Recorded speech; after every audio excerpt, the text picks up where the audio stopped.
के दिन रियासती पार्टी के जिम्मेदारान हमारे कारगुजार सदर प्रताप उगाड़े साहब, महाराष्ट्र के सेक्रेटरी समाजवादी पार्टी के परवेज सिद्दीकी साहब, हमारे धुलिया के जिम्मेदार गुड्डू काकर साहब 18 अक्टूबर को जन अधिकार सभा जो रखी गई है उसकी तैयारी के लिए आए हैं। आने वाला वक्त इलेक्शन का है। एक अंदाज़ ये लगता है कि 2-4-5 दिन में आचार संहिता भी डिक्लेयर हो जाएंगे और शहर में पहला प्रोग्राम, अगर आचार संहिता लग गई तो मालेगांव शहर में पहला बड़ा प्रोग्राम समाजवादी पार्टी का होने वाला है। और अखिलेश यादव साहब का महाराष्ट्र में सियासी पहला प्रोग्राम मालेगांव शहर में हो रहा है। और हम ये मानते हैं कि पार्लियामेंट इलेक्शन में इंडिया अलायंस की जो पार्टियां थी उसमें अगर फ़िरका परस्तों को हराने में सबसे अहम रोल किसी का रहा तो वो अखिलेश यादव साहब का रहा और इंडिया अलायंस के मैन ऑफ द मैच वो रहे। और यही वजह है कि आज पार्लियामेंट में बीजेपी जैसी फ़िरका परस्त पार्टी के लोगों की बॉडी लैंग्वेज तब्दील हो गई। नहीं तो 2014 से 2024 तक बीजेपी के लीडरान की बॉडी लैंग्वेज जो हुआ करती थी उसमें कहीं ना कहीं फ़र्क पड़ा। वक्फ बोर्ड का जब बिल आया तो सबसे पहले अगर किसी ने मुखालफत की पार्लियामेंट हाउस में तो अखिलेश यादव साहब ने की और यही वजह बनी कि उसकी मुखालफत पार्लियामेंट में हुई और वो जॉइंट पार्लियामेंट्री कमेटी की तरफ वो बिल को भेजा गया। और वक्फ बिल हमारे लिए, अक़लियत के लिए, मुसलमानों के लिए कितना अहम है ये मालेगांव शहरियान को बताने की ज़रूरत नहीं है। और हम ही लोग थे जो बम्बई जाकर मालेगांव से सियासी तौर पर अगर किसी ने एतराज़ किया, बम्बई में जब पार्लियामेंट्री कमेटी के लोग आए उसमें हमारे समाजवादी के मुजीबुल्लाह नदवी साहब भी थे, तो सब मुखालफत मालेगांव शहर जैसे अक़लियत का बड़ा शहर जहाँ वक्फ की प्रॉपर्टी भी एक बड़ी है, यहाँ से सियासी मुखालफत में जो सजेशन और कंडीशन जो भी थी उस पर एतराज़ वो अगर किसी ने दाखिल किया तो शान हिंद ने दाखिल किया और वहाँ आर्ग्यूमेंट भी किया कमेटी के सामने। तो ऐसे लीडर जो पहले पार्लियामेंट में मुखालफत किए हो और वो मालेगांव शहर में आ रहे हैं, पार्टी के जिम्मेदारान वो जलसे की तैयारी के लिए यहाँ आए हैं और हमें ऐसा लगता है कि बड़ा शानदार प्रोग्राम उनका मालेगांव शहरियान की जानिब से होगा और साया निशान प्रोग्राम होगा। क्योंकि संविधान के हम ये उनको जब से पार्लियामेंट इलेक्शन हुआ है तो संविधान रक्षक के नाम से हम मालेगांव शहर में उनको बोलते हैं। क्योंकि हिंदुस्तान के अगर सही मानों में कोई संविधान रक्षक है तो अखिलेश यादव साहब हैं। अब रियासती पार्टी के जिम्मेदारान आपके सामने अपनी बात रखेंगे। जैसे मुस्तकीम भाई ने ये बात बोले कि भाई संविधान के रक्षक के तौर पर माननीय अखिलेश यादव जी को देखा जाता है, ये सही है। और दूसरी सबसे अहम बात ये है कि उस इंसान के सुपुर्द है, उनके बेटे हैं जिन्होंने इस मुल्क के आइन को बचाने के लिए, हम उस 20 अक्टूबर 1990 का वो दिन भी नहीं भूलते जब बाबरी मस्जिद को शहीद होने से बचाने के लिए माननीय मुलायम सिंह यादव ने इस मुल्क के दस्तूर को बचाने के लिए उस वक्त शूट एट साइट का ऑर्डर दिया। मैं आप तमाम हमारे मीडिया के लोग जो है, अखबार के लोग हैं, उनसे ये गुजारिश करता हूँ कि देखिए आज का पस मंज़र कुछ भी हो लेकिन इस मुल्क का अक़लियती जो तबका है वो मुलायम सिंह जी के उस एहसान को कभी नहीं भूल सकता। 20 अक्टूबर 1990 को 11 लाख से ज़ायद कार सेवक उसी बाबरी मस्जिद के आसपास थे, अयोध्या में थे, लेकिन हिंदुस्तान का वो वाहिद मर्द मुजाहिद मुलायम सिंह यादव ने शूट एट साइट का ऑर्डर दिया जिससे संविधान को बचाने के लिए न जाने कितने कार सेवक उस वक्त शहीद हुए या मारे गए और 2.5 घंटे में पूरा अयोध्या खाली हो गया। तो बाबरी मस्जिद की को शहादत से बचाने के लिए पहला तो काम हमको मुलायम सिंह यादव जी ने किया, वो एहसान हम लोग कभी नहीं भूलते। आज जो लोग पूरे मुल्क में अक़लियती तबके की क़यादत की बात करते हैं, मैं जानना चाहता हूँ कि अगर उस वक्त उन लोगों के वालिद मोहतरम भी वहाँ के अगर सीएम होते, चीफ मिनिस्टर होते, तो शायद वो काम नहीं करते जो उस वक्त मुलायम सिंह यादव ने किया। पहली बात। दूसरी बात ये है कि जैसे कि मुस्तकीम भाई ने कहा कि भाई वक्फ बोर्ड के बिल को अखिलेश यादव जी ने वाकई इसमें कोई शक नहीं पुरजोर तरीके से पार्लियामेंट में उठाया।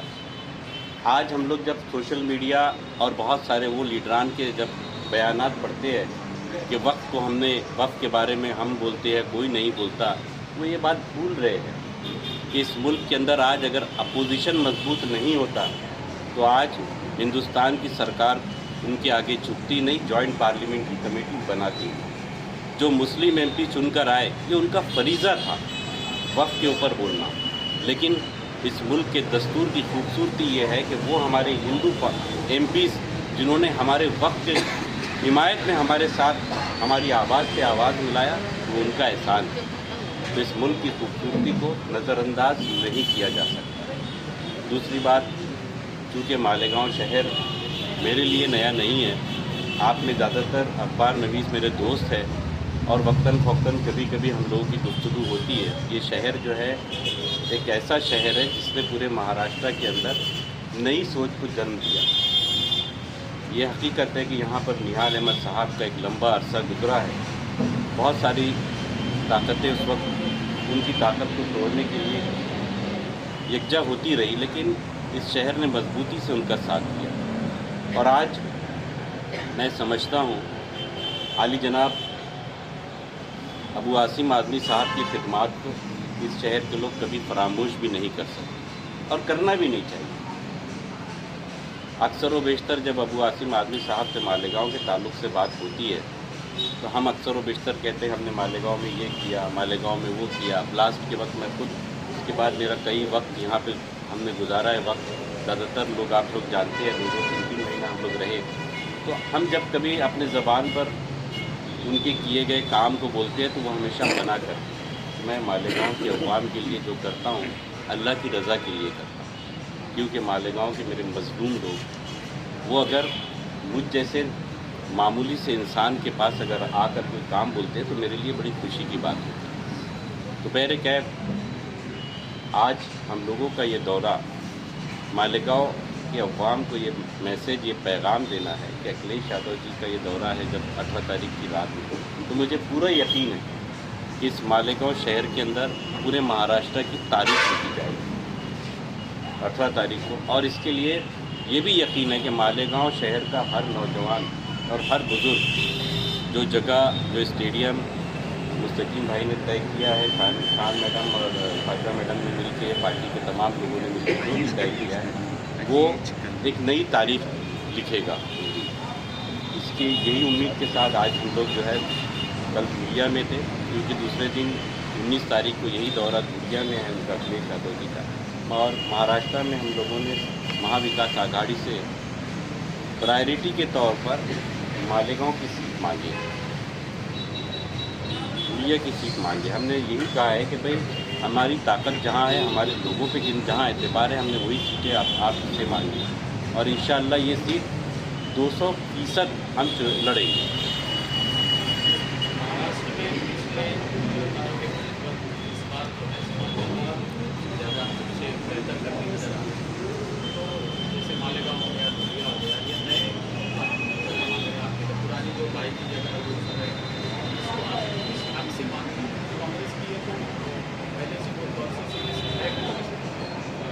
देखिए, कांग्रेस की तो पिछले निहाल साहब के वक्त 30 साल नहीं रही ना ये जगह, तो कांग्रेस के पास 30 साल नहीं रही। बीच का जो पीरियड कांग्रेस के पास रहा तो उस वक्त एक हालात, वो खाली जगह थी। उस वक्त ऐसा तो खाली जगह पर हमारे मुफ्ती साहब ने अपनी साइन कर दी।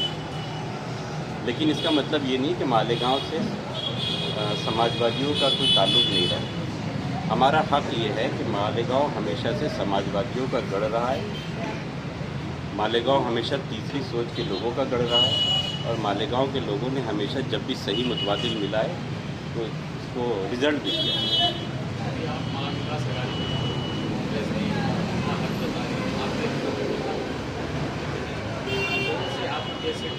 इतनी ज़ोर से मांगेंगे, आपको एक बात का वादा करते हैं हम लोग, ये सीट तो हम लड़ेंगे। परवेज भाई, इससे पहले अबू भाई आए थे यहाँ पर, प्रोग्राम भी दिया, समाजवादी की सीट का अनाउंस उन्होंने करके गए, तो अगर इंडिया अलायंस यहाँ पे सीट नहीं देती तो फिर भी यहाँ पे लड़ेगी? मैं आपको एक ही बात बोलूँगा कि ये सीट हमको लड़ना।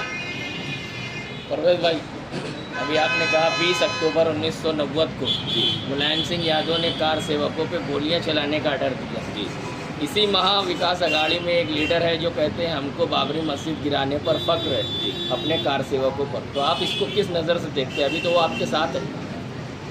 देखिए, दो बात होती है। हमें जो चीज़ बचपन से सिखाई जाती है, हमारे नबी के बहुत सारे ऐसे पैगामात होते हैं कि जब कोई एतराफ़ करता है अपने जुर्म का, या कोई चाहता है अपने ख्यालात को हमारे ख्यालात से मिलाना, तो उसका हमेशा से उसे नकारा नहीं जा सकता। किसी को हम ख्याल, आप ये भी बात देखिए कि आपका इशारा शिवसेना की तरफ है, उद्धव ठाकरे जी, ये हकीकत है कि हम अगर उन्हीं के मुंह से आज बीजेपी की मुखालिफत वाली बात करवा रहे हैं, तो ये उनकी मजबूरी है और वो हमारे लिए ज़रूरी है।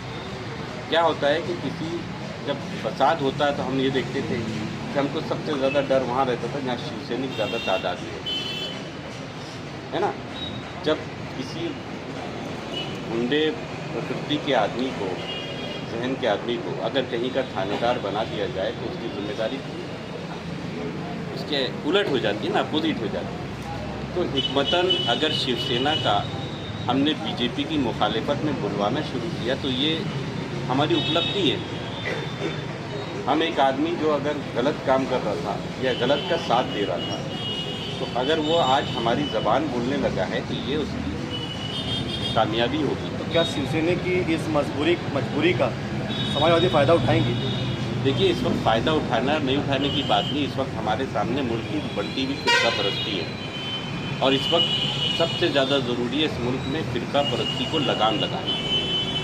जिस तरीके से आज बीजेपी अलाइज की जो सीटें आई है 240 बीजेपी की सीट आई है, आज उसकी वजह से उन्होंने वक्त का जो बिल है, अगर वो सीट 300 हो जाती तो उसको जॉइंट पार्लियामेंट्री कमेटी बनाने की ज़रूरत नहीं पड़ती।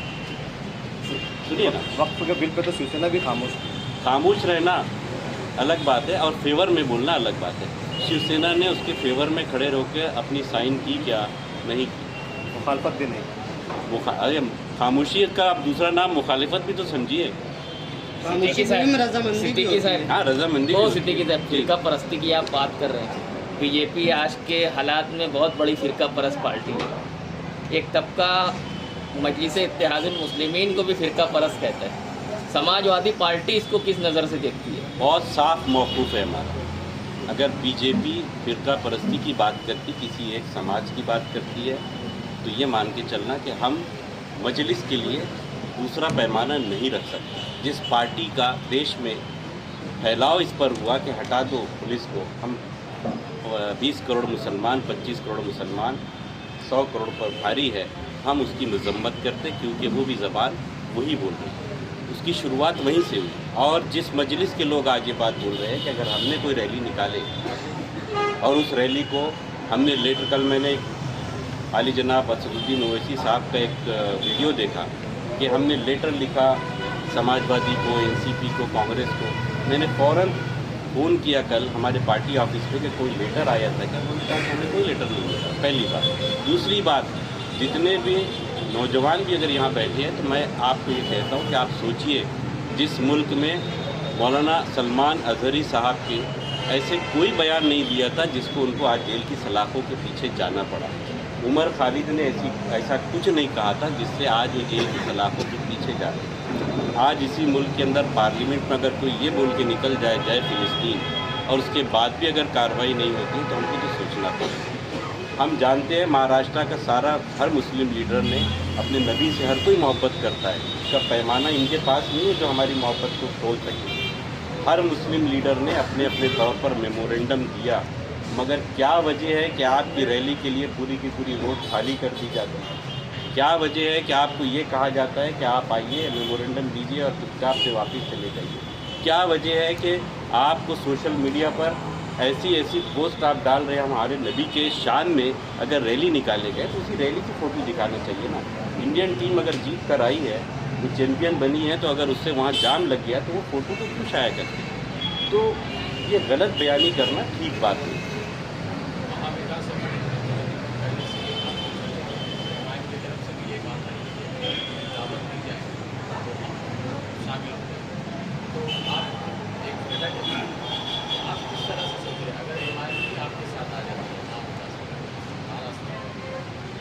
देखिए, पहली बात तो ये है कि वो ये बात इसलिए बोल रहे हैं कि उनको मालूम है ये पॉसिबल नहीं, क्योंकि उनको पूरी तरह आज़ादी है। वो पूरे महाराष्ट्र नहीं, पूरे हिंदुस्तान में जहाँ चाहे बड़ी रैली कर सकते, जो चाहे वो बोल सकते हैं। हमारे नेता अगर कुछ बोलते हैं तो रामपुर में आज़म खान को जेल की सलाखों के पीछे डाल दिया गया। अबू आसिम आदमी साहब पर आज भी CBI के या ID के इनकम टैक्स के छापे पड़े मारे जा रहे हैं। तो आज हम लोग सोचने पे मजबूर हैं कि ऐसी क्या बात है कि जब इम्तियाज़ जलील जो है किसी पुलिस के अधिकारी से बाकायदा तौर पर सीने से सीना लगाकर बात करते हैं, आपने देखा होगा वीडियो, और उसके बाद भी कोई कार्रवाई नहीं होती। तो क्या बेहतरीन इसमें अदाकारियाँ है पुलिस की तरफ से भी और उनके तरफ से। तो मिली जोड़ बोल सकते क्या? मिली जोड़ है उनकी, मैच फिक्सिंग है, 100% मैच फिक्सिंग है। मुझे बोलने में कोई एतराज़ नहीं है, आप चाहे जैसा चाहे इसको लीजिए, लेकिन जो सच है वही बोल रहा हूँ मैं। क्योंकि हम जब बोलते हैं तो हम पर FIR होती है, हम जब अगर ऐसी बातें शुरू करें तो हम पर कार्रवाइयाँ होती है। आपको पूरी तरह आज़ादी है, इससे फ़ायदा किसका है? मालेगांव सोशल मीडिया पर एक पोस्ट बहुत ज़्यादा मतलब चल रही है कि मुस्लिम नेताओं को यूपी में ख़त्म कर दिया गया, आज़म खान जेल में है, लेकिन समाजवादी उनके लिए कुछ कर नहीं रही है कि आज़म खान को बाहर लाया जाए। सबसे पहली बात तो ये है, जैसे मैंने आपसे कहा कि जो सोशल मीडिया पे चलाया जाता है वो पूरा प्री प्लान है। अगर मुस्लिम लीडरों के लिए समाजवादी पार्टी नहीं करी होती तो शायद आज जो 37 सीटें आई हैं, ये 37 सीटें नहीं आई होती। आज वहाँ 4 मुस्लिम MP चुनकर आए समाजवादी पार्टी की तरफ से, वो चुनकर नहीं आए होते। ये गलतफहमियाँ पैदा की जाती है। यूपी के अंदर समाजवादी ने क्या किया अगर मैं आपको बताऊंगा तो खैर उसके लिए तो 2 घंटा कम पड़ेगा, मैं वो उस बहस में नहीं जाना चाहता। लेकिन ये हकीकत है कि यूपी में जब समाजवादी के MPs आते हैं, समाजवादी की सरकार आती है, तो वहाँ पर अक़लियतों की क्या क्या खूबियाँ गिनाई जाए वो मैं आपको बता नहीं सकता। सरकार की उपलब्धियाँ मैं आपको बता नहीं सकता।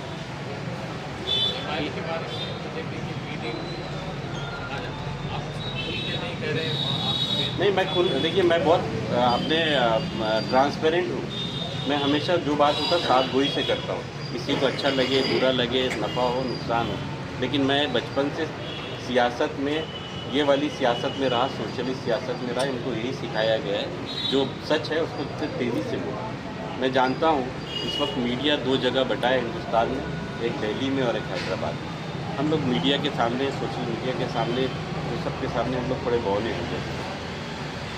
और रहा सवाल है, आपको बताने की ज़रूरत नहीं, आप लोग बहुत समझदार हैं। और ख़ास तौर पर मालेगांव के अखबार नवीसियों की जितनी बात मैं करूं, इनसे ज़्यादा समझदार और कोई नहीं है। सियासत को जितने नज़दीक से आप लोग जानते हैं, आप ही लोगों से बहुत कुछ सीख के गया हूँ। धुलिया की सीट भी शिवसेना की तरफ से ऐलान हो गया है कि धुलिया की सीट शिवसेना लड़ेंगी, उद्धव बालासाहेब ठाकरे शिवसेना।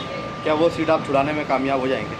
देखिए, हमने तो ऐसा है कि हम ये तो नहीं बोल रहे कि दादर की सीट हमको दे दो, माहिम की सीट हमको दे दो, या नासिक की सीट हमको दे दो। हम तो सीट वही मांगेंगे ना जहाँ पर हम जीत सकते हैं।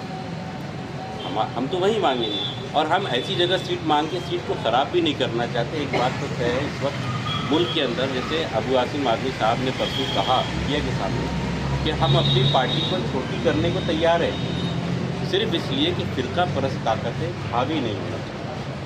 अब अगर कोई ये कहे कि नहीं हमको सियासत करने का हक़ है, सब जगह सीटें लड़ाने का हक़ है, तो आप ज़्यादा अच्छे से समझ सकते हैं उसके पीछे की सियासत क्या है।